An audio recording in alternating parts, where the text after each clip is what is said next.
And I will be able to make these recordings available for folks as well. And all of the question and answer portions were recorded. And so we'll go ahead and we'll get started. Russ, is that Russ Andrews on?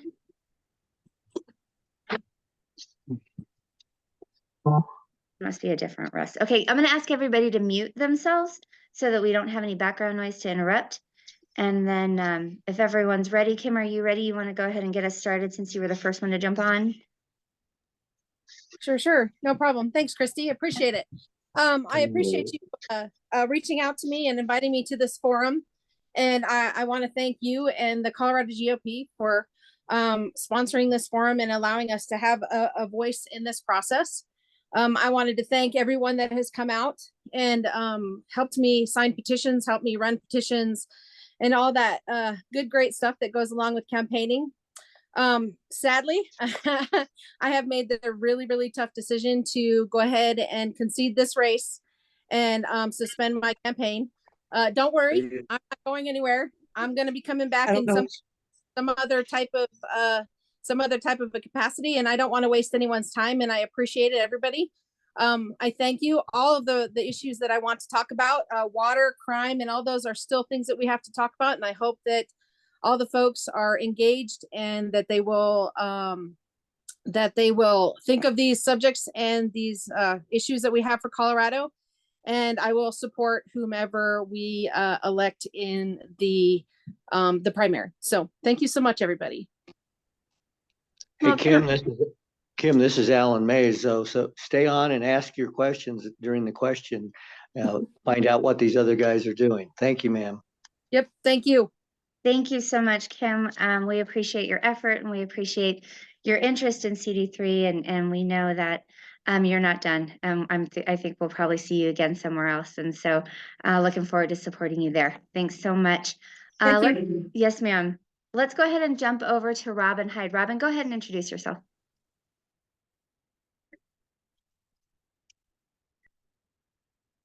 Hi, I'm Robin Heid. I live in Montrose now after spending more years than I wanted to at the People's Republic of California.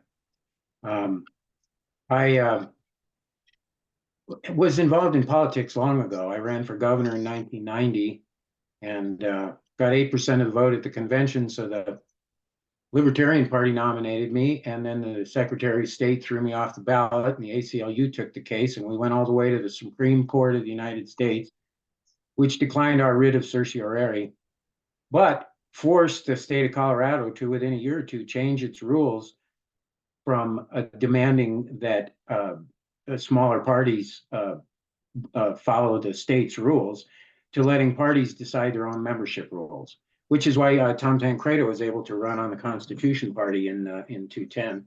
And that was a victory for liberty, even though Roy Romer ended up winning the governorship. When I came back from California a couple years ago, I intended to stay in Colorado.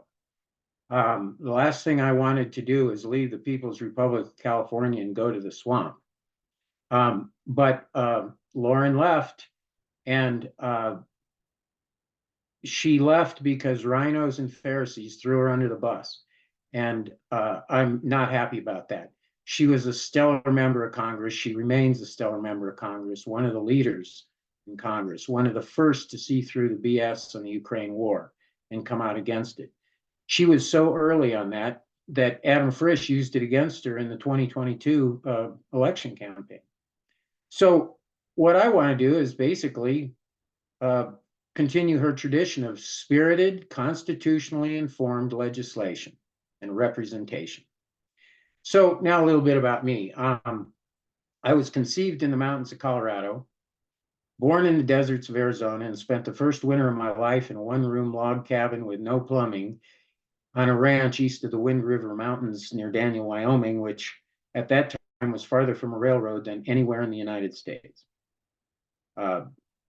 From there, between then and now, I grew up in the suburbs of Denver, graduated from Arvada West High School, spent a couple years in the 82nd Airborne, a couple years in the 4th Mechanized Infantry Division at Fort Carson, And after I got out of the military, I used my GI Bill benefits to get 2 BA degrees, one in journalism, one in political science.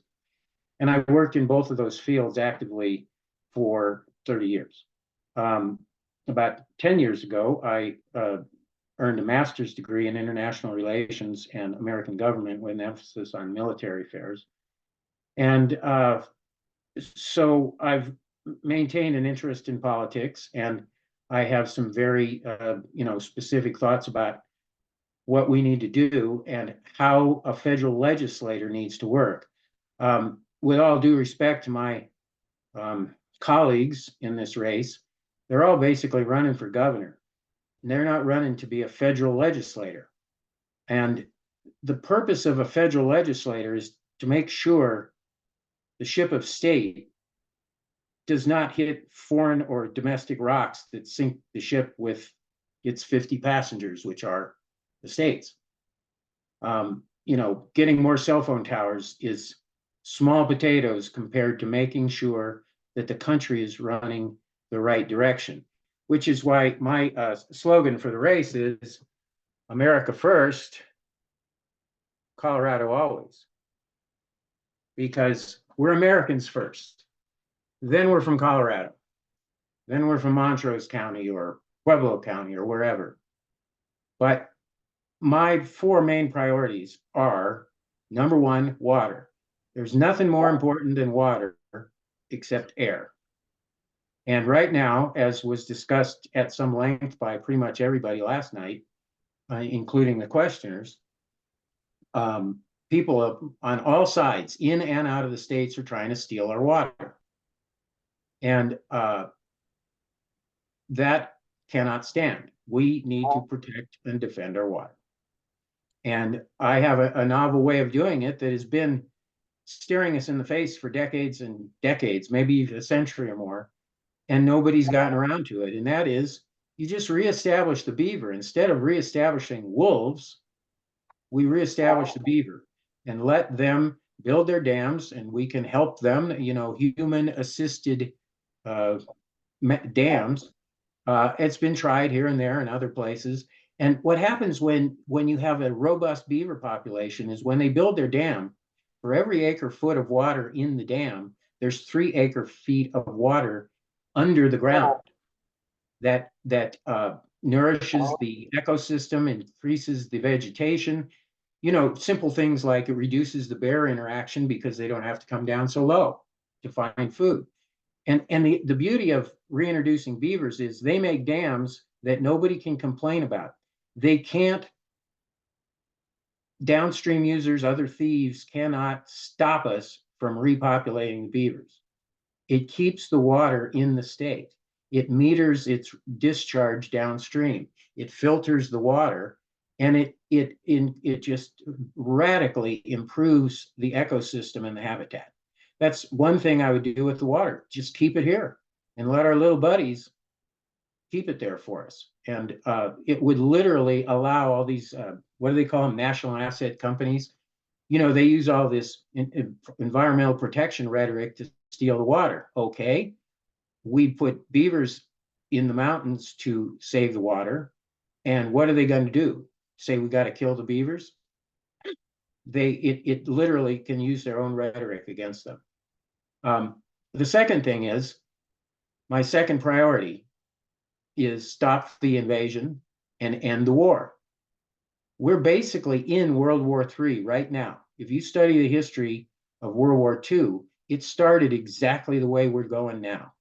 And World War II was not recognized as a world war, but until the late 30s or early 40s.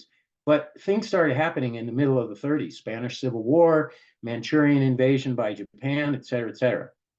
That's where we're at now. And the invasion this time is not Japan into Manchuria, it's the world into the United States. And we just need to stop that invasion. And I would demand, as a member of Congress and as a citizen, that President Biden exercise his authority under the Constitution's Article 2, Section 4, I think, where he can close the border to prevent invasion. And that's what we have here. It is an invasion. In fact, we need to stop using the term illegal immigration because that's not what it is. That's like calling the Russian incursion into Ukraine an illegal immigration. It's not, it's an invasion. And the second thing, speaking of Ukraine, we need to stop that war.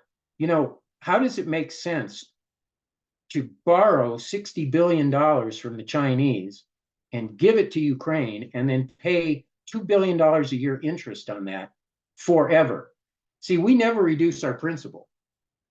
We only pay the interest on the debt.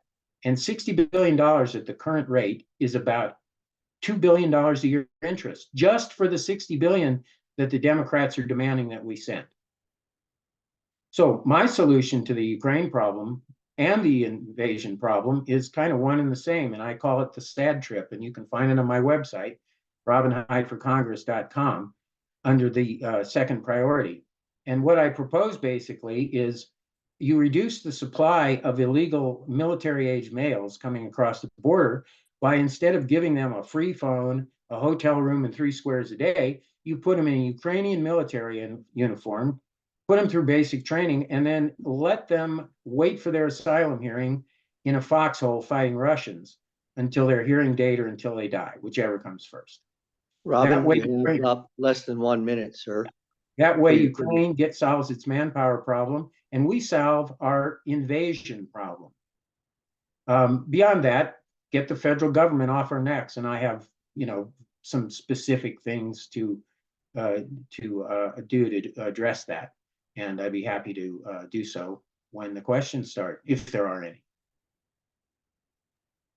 Okay, great, Robin. Thank you. If you all have questions, you can put your hand up at the bottom of your screen. You'll see a reactions button, and you can raise your hand there. Does anybody have questions for Robin right now?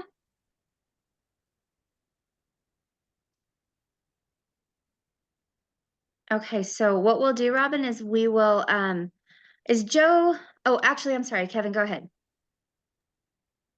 Thank you for being here this evening. Robin, how would you address our $1 trillion debt every 90 days right now? Thank you. Well, I would, again, continue Lauren's tradition of basically voting no on everything. You know, she caught a lot of heat, and there was a lot of fake attacks about her for voting against veteran rights, and I don't know, there's a laundry list of stuff. But just because there's one little shining ornament in the bill doesn't mean the bill as a whole is useful. And again, I go back to the Ukraine thing. You know, they want to send $50 billion, $60 billion to Ukraine. Well, we don't have the money. We have to borrow the money that we're going to give to Ukraine. So we have to stop borrowing money from other people and sending it elsewhere and then paying interest on it forever, because we never pay down the principal ever. So on a general level, that's what I would do. And as Tom Tancredo famously said in the first time he ran for Congress, if you expect me to bring home the bacon, vote for somebody else. I do not plan to go to Washington to be a pig farmer, which is one of the reasons the rhinos threw Lauren under the bus. She refused to be a pig farmer. She refused to bring home the bacon at the expense of the nation's health. When you have 535 people all trying to bring home the bacon, that's how you end up with a $34 trillion debt going on $35 trillion. Yep. Okay, does anybody else have a question for Robin? Okay, is Joe Granado, is Joe on? Well, if I get another few minutes, can I just keep talking till my 20 minutes is up? If we don't have any questions, yeah, you can. I was gonna go to the audience for questions for all of the candidates, but if you'd like to keep talking for a couple minutes, if there's no other questions, then yeah, go ahead and take 2 more minutes. You know, there was some discussion last night about the Department of Education and whether it should be abolished, and one of the candidates said, no, it shouldn't be. We need to reform it. No, we don't. The way you reform it is you put a bullet between its eyes and you close it down. Those block grants, you know, it's like 15 cents on the education dollar comes to the states. The other 85% of it stays in the bureaucracy in Washington, where they spend it profligately on $30,000 conference tables and things like that. when it comes to education, for example, you know, we have a continuing problem with the school teachers coming out of these universities as complete lunatic lefties. My daughter had to endure this in the San Fernando Valley of Los Angeles. She'd go to class and the teacher would spend the entire class period trashing President Trump. And then she'd go to her next class and the teacher would spend the whole period trashing President Trump. So school choice is one way to start shutting that down, focusing on school choice wherever possible. And the other thing is too, is we have to be better as parents, and not leave our children's education to the schools, because we need to teach them. And, you know, I raised a daughter who is probably more conservative than almost anybody in this race. And she grew up in the San Fernando Valley, because my focus as a parent was to teach her critical thinking and situational awareness. If you teach children those two things, everything else flows together. And she's an example of it. Okay, go ahead and wrap that thought up, Robin. Kevin, did you have another question? Yes, if you'll allow me. Thank you, sir. I appreciate you addressing what I believe are very federal issues. A lot of other candidates speak of state issues. So I appreciate that. So I'm just going to ask you, are you familiar with the Heritage Foundation and their project for 2025? Thank you. I am familiar with the Heritage Foundation, but not with Project 2025. Okay, thank you. Oh, but what, well, tell me. Mandate for leadership. It's a blueprint for dismantling the administrative state, and they're creating an executive branch of citizens to go in day one that Trump gets back in office in the executive branch and start dismantling this administrative state. So it's a good blueprint. Thank you. Well, you know, dismantling the administrative state is a real challenge because of the fortifications it's built around itself. And, you know, Sun Tzu said, do not attack the enemy where it's strong, attack the enemy, go where the enemy is weak and attack there. And so what you need to do to dismantle the administrative state is, first of all, start local. All politics is local. And yes, as a federal legislator, I'm going to be looking to keep the ship of state going in the right direction. But one of the ways you dismantle the administrative state is you focus on hiring freezes, and you start looking at the military. We have one of the best places to cut is in the military. We're having trouble recruiting right now. Well, why don't we just start reducing the size of our armed forces?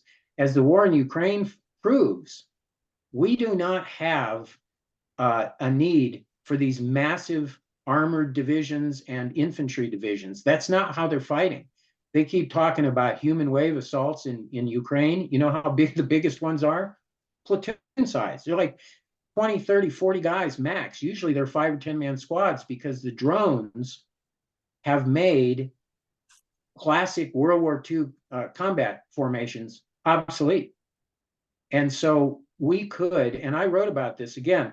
If you go to my website, you can see I wrote an article called Military Transformation about 12 years ago. And it talked about, as an insular power, the United States needs a big navy, but a small army. That has been traditional throughout history. Insular nations, island nations, which we essentially are, even though we're a continent, have large navies and small armies, which is why they tend to be freer than continental powers, because there's not a big army to oppress the people.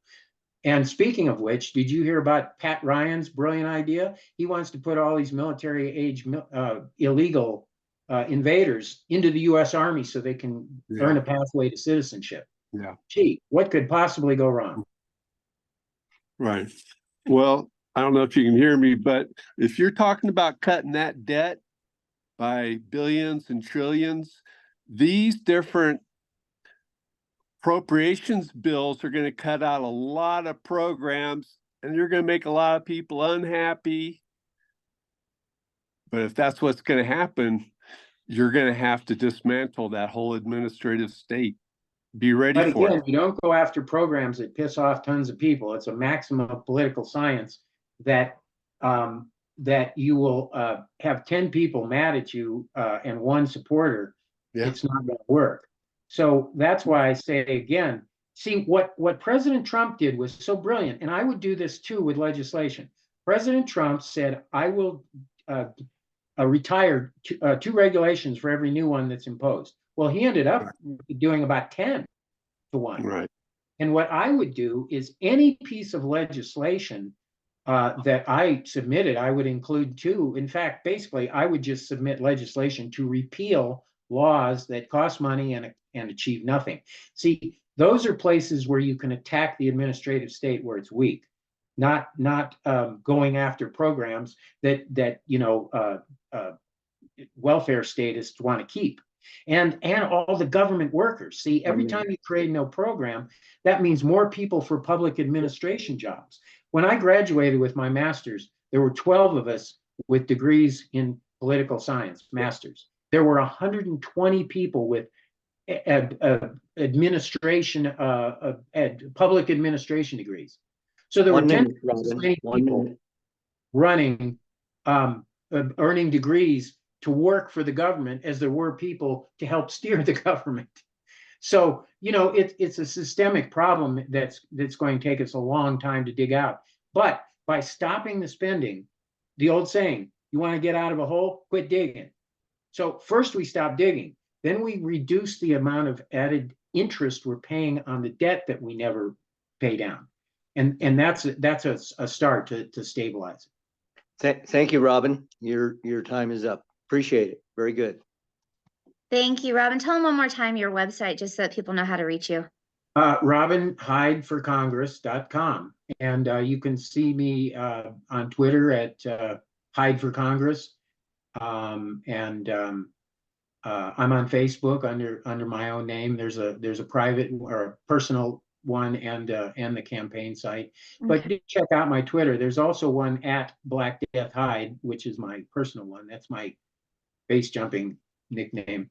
Okay. You can get a sense of how I think, and Sure. And I really encourage you to check out my website because I've been a professional. Robin, we'll come back for closing, but I want to make sure that our other candidates get time tonight. Thank you. Did Joe Granato jump on? I know I see a phone number, but I don't know if that's his or if he didn't make it, or I see a number. Okay, so we'll go ahead and move to Stephen Varela. Stephen, go ahead. Can you hear me okay, Chrissy? Yep. All right. Thank you, guys. I'm Stephen Varela, and I'm running for Congressional District 3. I'm going to give you my website in the beginning, and I'll give it to you again at the end. It is Stephen, S-T-P-H-E-N, Varela, V-A-R-E-L-A, for Colorado.com. So a little bit about myself. I'm a husband, I'm a father, and I'm a veteran. I did 2 tours in Operation Iraq Freedom. When I came back for my second tour, my wife and I, we settled down here in Pueblo, Colorado, and just fell in love. I went to CSU Pueblo, finished my bachelor's in sociology. Then I went on to do my master's in clinical social work at the University of Southern California and had a great commitment to veterans who served. So I decided to go and work for the Department of Veterans Affairs and kind of get a good understanding of how we can help our veterans in our community. While doing that, I believed at the time, because we were always told that here in Pueblo, Colorado, which was a very blue county at the time, which, I don't know if you guys have heard, but this last year, for the first time, Christy Ruckus, the county party, 92 years, Christy, was it? Am I right? 92 years? Yep. It was more than 8 decades. Yep. Yep. Not one Democrat was elected, and we were able to take a school board, 2 school boards, city council, and a mayor seat and a water board seat. So making history. But I started off as a Democrat. I got very involved in the community, and my wife and I, we decided right around 2020, at the end of 2020, going into 2021, that this party no longer represented our values. And, we were teaching our kids to believe in less government, lower taxes, more individual freedoms, faith, family, country, and generational wealth. And the Democratic Party wasn't representing that. It was becoming a party of pure socialists. So moving into that, I worked with our local community for a while, and then I got really involved, ran for Senate. Had a good friend of mine say, Stephen, would you consider jumping into a Senate race? Did it. We pushed hard. I came within a point and a half in an 8+D district, which was really good. We had a lot of motivation, and I thought I was done. And then after that, I got on the State Board of Education, and I have been very working very hard for our district. So I represent Congressional District 3 currently for Colorado State Board of Ed. Really unique. CD3 is 9. There's 9 of us all together. CD3 is the only congressional district that actually does not touch Denver Metro. So we have a lot of good history there, being the only rural district. But when I was running and doing a lot of that work throughout the district and working for parental rights in our community and charter schools, I noticed that there was something missing when Lauren left. And so I decided to jump into this congressional race because I wanted to preserve our freedom. You know, Ronald Reagan said it best. He said, we're one generation away from losing our freedom. And friends, I'm here to tell you, I believe we're living in that generation. Today in our schools, we see kids that are growing up that don't want to pledge allegiance to the flag, don't want to respect our country. And we're also seeing it to the point to where it's almost to the sense where I'm afraid for our national defense, because what is that next generation of service members going to look like, where they're so confused too, they don't even know if they're a him, a her, or something else. These are real concerns that I had. And then I was looking at my children, my boys and my daughter, and I was saying, what future do they have? How do I build that future for them? And one of the ways to build it is to fight for it. And so I decided to really get involved and engage in this. And I wanted to preserve our rural way of life because it's so important that we preserve our water, make sure that there's no in-state land grabs. I think right now we're seeing it going down in Montezuma County. What was that? I'm sorry. Oh, someone's thing's unmuted. Oh, either can you guys hear me again? Okay. We see those things going on in a lot of these other communities and counties, and it's very it's worrisome because we don't want to lose who we are and what makes us Americans. And one of the most important things is protecting our capitalism. You know, one of the things I hear more and more than ever is that, you know, capitalism is racist. We had a retreat not too long ago, and there was this young lady there, and she said, well, let me tell you something. 18% of millennials don't agree with our current form of democracy. And I looked at her and I said, huh. I go, well, that's interesting because we're not a democracy, we're a republic. And she kind of stood back and looked at me and I said, well, for giggles, why don't you tell me what form of democracy are they looking at? And she goes, well, you know, they're really liking something like Cuba. I go, you mean communism? She goes, no, more of a hybrid, you know, like China. So I said, well, you know what? That government is not the right government. It's not going to represent us, and it's not going to represent our values. She goes, well, capitalism exploits kids and it's racist. I go, it's not inherently racist. I go, capitalism is the greatest equalizer ever. Anybody, it doesn't matter your race, your color, your creed, you have the opportunity to succeed. So those are things that we're hearing is being taught to our children, and it's a future that is going to be impacted. I always say if we educate a generation, we control our future. One of the most important things right now is that we start to shape our future and that we're aware of those changes. We see our southern borders wide open. And I talk about our southern border a little bit differently. So some folks will say they want to pass more laws, they're going to get into Congress, they're going to change this, they're going to change that. The reality is we already have laws on the books. We need to enforce those laws, and we need to do it soon and quick, because what's happening is those illegals are coming over here, or whoever's coming over here through that border that is being trafficked by the cartel, that is making profit off of it, whether it's Joe Biden's group that's opening the border wide open to have that happen and destroy our country. We need to fight to make sure that they're not coming in here, because they could come to Colorado today, they can get a driver's license, and then they could go and register to vote under the honor system, and they could change an election. Those problems are real and serious, and they could make a huge impact on what we're doing here in our country and in our state. One of the things I want to do is have that ability to go to Congress and start fighting back on some of those issues. Now, you'll hear a lot of my colleagues talk about they want to eliminate Department of Education, they want to eliminate Department of Agriculture, on and on and on and on and on. The reality is it's not the name that needs to be eliminated, it's the unelected bureaucrats. That is the biggest problem that we're seeing right now in government bloat. And you can see it when people say all politics are local. If you look at your local school districts, most rurals aren't impacted by this, but they'll have an administration level of 28 to 38%. And you see that same thing when it comes to government agencies. It's fraud, waste, and abuse. The majority of the funds that come out of there to go back to the district they're not actually truly going back to our districts. They're going to create more government, more jobs, more positions that we don't need, that are unnecessary. Ronald Reagan had a good philosophy. He said, when you go to work for the federal government, it should be a service. You shouldn't be going to make a profit or a benefit, and it shouldn't be the best career ever. That's why it's so important for me to get into this race, because I'm tired of a lot of these folks that jump in and decide that, hey, you know what, this is the best job I ever had. It's time that we start representing the people. I remember, I want to say 8 years ago, when I was reaching out for veterans issues, I called my local congressman, and, I had a little bit of the workaround, called a bunch of people, called a few more times, finally got into somebody. And then when they got it back to me, they said, we'll get back to you in a month or so, fill out this form, fill out the month. Well, 4 months later, it was already over. I didn't need them anymore. But that's the problem. I should know my congressman or woman or senator. And that's where we have become so disconnected in politics to our local elected officials, no longer know who they work for. So for me, it's very important to let people know that I work for them. And I see it right now. It's almost like NASCAR. If any of you guys are NASCAR fans or ever watch NASCAR, they wear a jacket. On the back of it, they'll have Shell, they'll have Conoco, they'll have, Snap-on, whoever it might be. And that's how most of our politicians are today. They walk around and they forget who they represent, because they might have somebody on the back of their jacket or jersey who's supporting them or representing them. And that's who they answer to. They forget that they answer to you. And I think it's very important that we do that. When we talk about protecting our communities, it's not so much as protecting just our families and our lives, our livelihoods. It's about protecting our resources. Right now, what we're seeing, and I think you can see it throughout, is they're trying to find ways to take our water. And they're doing it on the auspice that it's global warming, or they're going to sacrifice a job, or they're going to sacrifice oil and gas, or any kind of a career at the altar of the environment. But what it is it's just big government trying to take over. And we need to make sure that we send somebody to the Congress that can fight against that. And I believe that's the person that I am. Now, I'll tell you, I was a Democrat. And you'll hear that a lot. People will say, oh, well, Stephen Varela was a Democrat. I don't know if I could trust him or where he's coming from. But let me tell you, I was a Democrat. Ronald Reagan was a Democrat. Lauren Boebert was a Democrat. Donald Trump was a Democrat 7 or 8 months before he ran for president.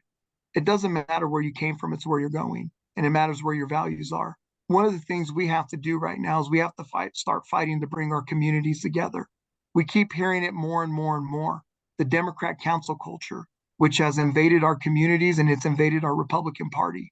People will say, well, I don't know about this because they're a rhino or they're grassroots or they're that. We're all Americans, we're all Republicans, and we're all fighting for the same cause. I rather, like Ronald Reagan said, have a Republican that agrees with me 80% of the time, be my ally, than 20% be my foe. And if we can get back to that, we can start winning again. Right now, we can't legislate because we're not winning. I had a lady ask me, what kind of Republican are you? I said, I'm a Vince Lombardi Republican. She goes, what kind of Republican is that? I go, winning isn't everything. It's the only thing. Because if we're not winning, we're not legislating.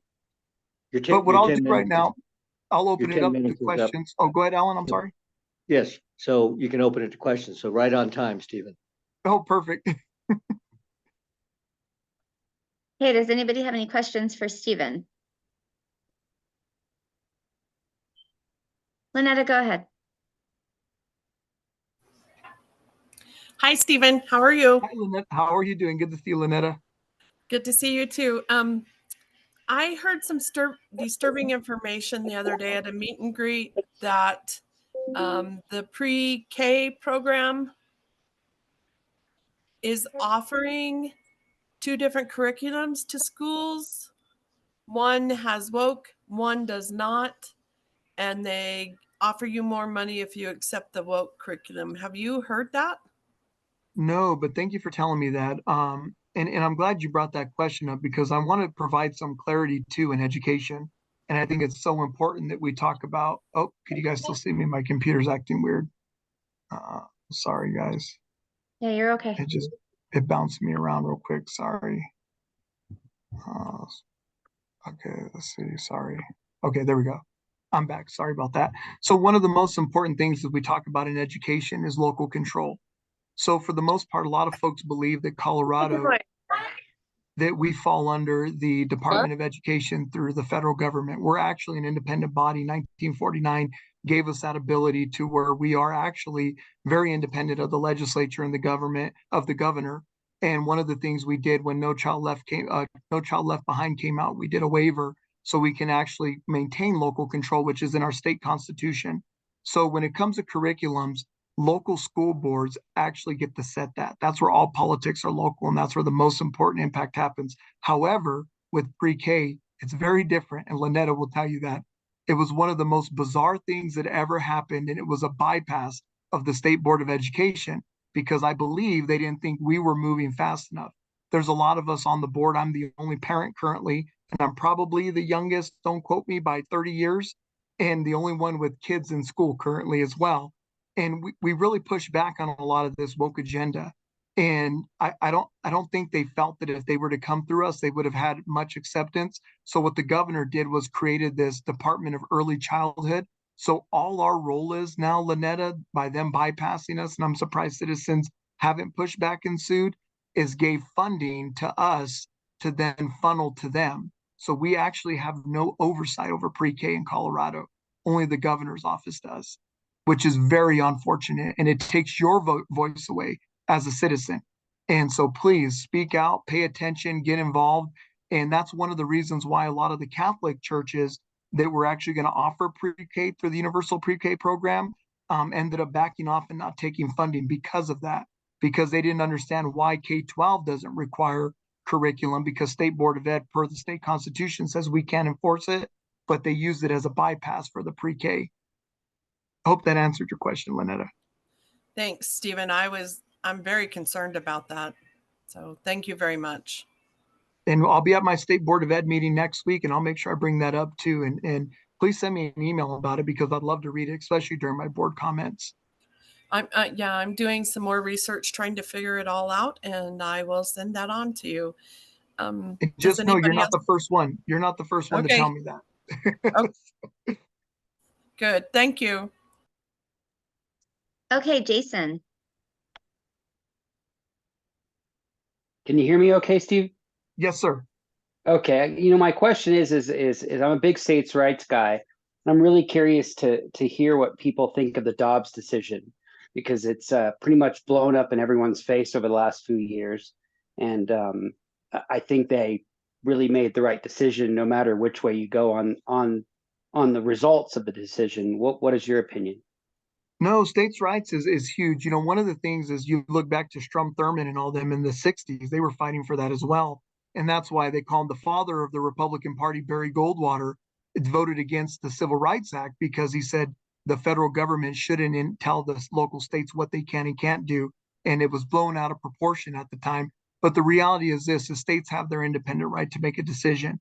Now it is tough. And that's why when it goes back to the old story of all politics are local, if we can start getting good people elected and really engage with them, we can start making an impact and a difference. So it actually puts it back into your hands. Instead of a group of people from across the country making a decision for you, you actually get to have local decisions, and your decisions for your state will match what you are. So I actually believe it's a great idea. And do you believe that I guess what I'm getting at is it on abortion? Is it something that the federal government should even get involved in? I'll tell you, and that's a good question because I'm very open about this. I'm pro-life, and a lot of people, they ask me, where you at on that subject, and I'm very pro-life. But I'll tell you, one of the biggest things when it comes to that decision is at some point we need to define life. We have not defined life yet. And I think a lot of us want to work together to find common solutions. But for me, where I'm at personally is I'm a pro-life guy. And it's very important. I'm a clinical social worker. My wife's a psych nurse practitioner. One of the biggest things that I talk to a lot of people about is we don't see the other side of it.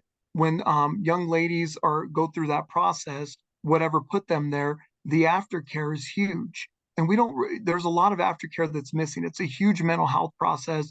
There's a lot of stuff that goes on in the body chemically that is really, really tough. And I think that one of the things is we need to be very aware of that as well, is that post-care. So I'm assuming you would oppose a national abortion law if they try, whether No, I would not support a national abortion law. I'm sorry, I would not. Thank you. No problem. Thank you, sir. Okay, Lynetta, you've got another question? Yes, I do, Christy. Thank you. Stephen, you alluded to the the issue we have here, it's actually Dolores, Montezuma County.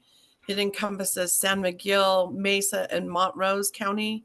San Miguel, Mesa, Montrose is the monument, the Dolores River Monument that they are trying to put in effect through the Antiquities Act. And there is a group of us that is vehemently opposed to that. Have you done any research on that?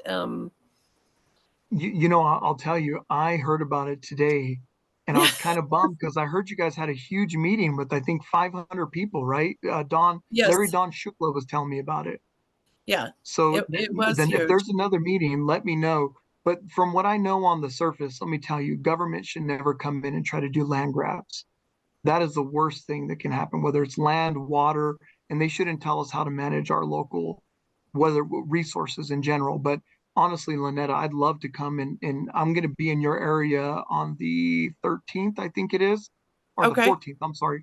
And on the 14th, please, if you'd be willing to put, I know last time our meet and greet got canceled, but maybe you could bring some players that, you know, have a lot to do with this, because I'm going to be meeting with veterans to talk about veterans issues. But I'd love to Okay. hear about this one because this one's a new one that I've heard. Well, it's not new, but it's new to a lot of us candidates as we're running to hear what's Well, going on. the monument is fairly new. It's the Dolores River National Conservation Area. That is the older portion of it. And our fear is if that one doesn't come out of committee to go to the floor of Congress for a hearing, that they will be able to push that monument and encompass all of that NCA.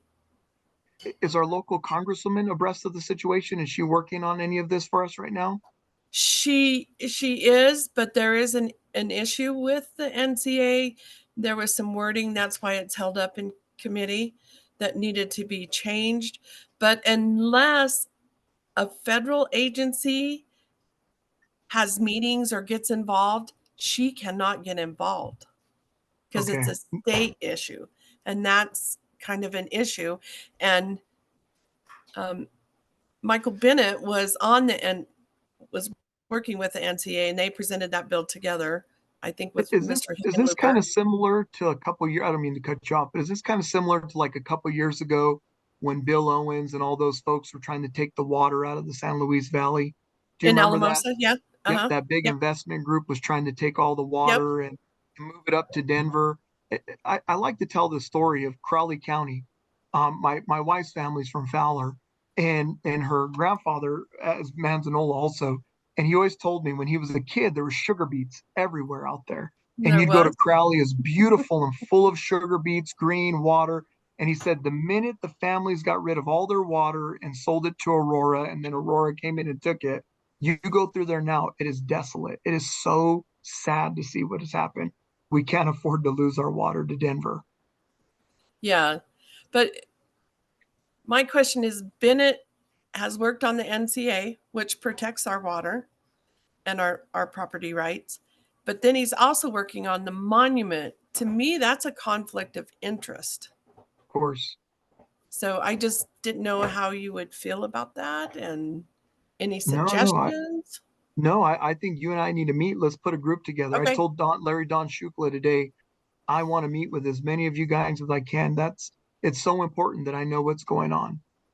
Okay. Yeah. We're planning on doing a big meeting here. So we just haven't got Stephen, the you've got dates 2 all done. minutes. Okay. Thank you, Sorry. Alan. I took 2 all your minutes. time. Sorry. No, well, thank you. Don't forget to invite me. Okay. Well, we'll do. Just plan on seeing us on the 14th. I will. Does anyone have any other questions for Stephen? Stephen, we gave Robin a couple extra minutes. Why don't you go ahead and take a minute and a half? Oh, yeah, no, perfect. No, thank you guys. I'm just really excited about what we're doing in the district, and I look forward to meeting with you guys locally. It's very, very important for me to be able to engage with all of the voters. And please feel free to ask me questions. My personal number is 719-252-3170. I always give it out because I think it's important that you as a voter have the ability to engage me. I'm still your current State Board of Ed rep. Right now, we're fighting to parental rights is huge. If you educate a generation, you can shape your future. We have a lot of the Democrats on the other side are trying to fight our charter schools, take away our charter schools' rights. And also with the homeschool enrichment programs, there's a lot of rules that are being imposed. You guys got to be aware of it. It's so important. So please engage with me, reach out to me in any way you feel that I need to be brought up to speed on any situation or issue in your county. Once again, I'm Stephen Varela. My website is Stephen, Stephen, Varela, Varela, for Colorado.com. And remember, elections cost money. If you're willing to donate, contribute, anything you can do really helps out. And I appreciate your guys' support. Thank you. Hey, Matt, you've got a question I saw in the chat. Go ahead. Okay, so Stephen, so Yes, the first sir. gentleman said about the water, he said put more beavers in the mountains, and that would stop the water grab. He basically said that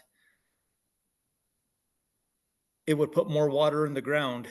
And to me, the more water we have in the ground, that gives these people in Denver more of a reason to say, hey, they can afford it. Let's take their water. What do you think about that? No, that's actually a really good assessment because it's when they see it's really interesting because and we see this all around with Denver. Denver almost believes like that anybody outside of El Paso County is New Mexico. Anybody on the western slope is Utah, except for when they need our resources. But I think one of the most important things is that when we're actually really looking at this from whatever's going to give us more water or protect our resources, definitely. But we have to put people in office. And this is like Lynetta said, on these local issues, we have to fight for local candidates that represent our values. Because you might meet a candidate that'll run in a rural area and they're bought and sold by somebody in Denver, and then they get elected, then they sign on. Then that lobbyist says, hey, I'll help you get reelected if you vote this way. And then there goes your water rights. We have to be proactive, not reactive. And I like to say this a lot to folks. As Republicans and conservatives today, we could never surrender. We have to fight. I'm tired of hearing the word compromise over and over and over again. Because if you look at it like this, the Dems are over here. They always want us as principled people to come to them. They never come to us. They take. And we see it right now with our national government, what's going on. The Democrats are robbing us of prosperity, economic growth and development, and community reinvestment. And they created something that we should be very, very aware of, corporate welfare. These are problems that we're having. And I know you asked about water, but it's a big picture of what's going on. They just keep growing government and over-regulating it. And then when they get into office, they forget that they work for you. So even though that solution is good, you as a citizen shouldn't be afraid to save and preserve your resources because you know the bureaucrats are going to want to take it. That is what's happening in our government. Never surrender. Very good, Stephen. Appreciate it very much. Thank you. Your time is up, and so thank you. Okay. No problem. Thank you, Ellen. So with the only candidates that we've heard from tonight, we will wrap early. Just a quick update in case anyone wasn't watching right now. President Trump is at 62.56% of the vote. Nikki Haley will get delegates at the state convention. She's at 34.07. And there was a much bigger turnout on the Republican side for voting, about 230,000 more votes. So it's a good Super Tuesday. I want to remind everybody caucus is coming up. I went ahead and put a link in the chat, caucus.cologop.org. If you have not yet registered to get to caucus, please do that. Make sure that you delegate to your higher assemblies, to your county assemblies, and to your state assembly, which is being held here in Pueblo County on the 5th and 6th of April. We're looking forward to seeing everybody. I want to thank everyone for coming out tonight. Thank you guys so much. Thank you to the candidates. We wish you the best of luck. And we'll go ahead and we'll wrap early. I will have the recording. If you would like that recording, please reach out to me, to myself, Dave Peters, or Alan Mays. And I will put my email address in the chat as well. If I can spell it, here we go. Okay, so if anybody wants that recording, let me know. I'm happy to put it out. I'll put it on the Pueblo County Patriots as well, and I'll put it out in the email. So thanks so much, everyone, for being with us tonight. Tomorrow we have third congressional district candidate Russ Andrews, and we also have Sherry Wright, who's running for our CD3 Board of Education. And we also have, remind me, Alan, who's the third one that we have tomorrow? We have our CU Regent, Christine. Actually, Christine's on this call. So Christine's been with us both nights. Christine Spizzato. So please join us tomorrow at 7. God bless you guys. Have a great night. Thank you so much. Thank you, Christy. Thanks, Alan.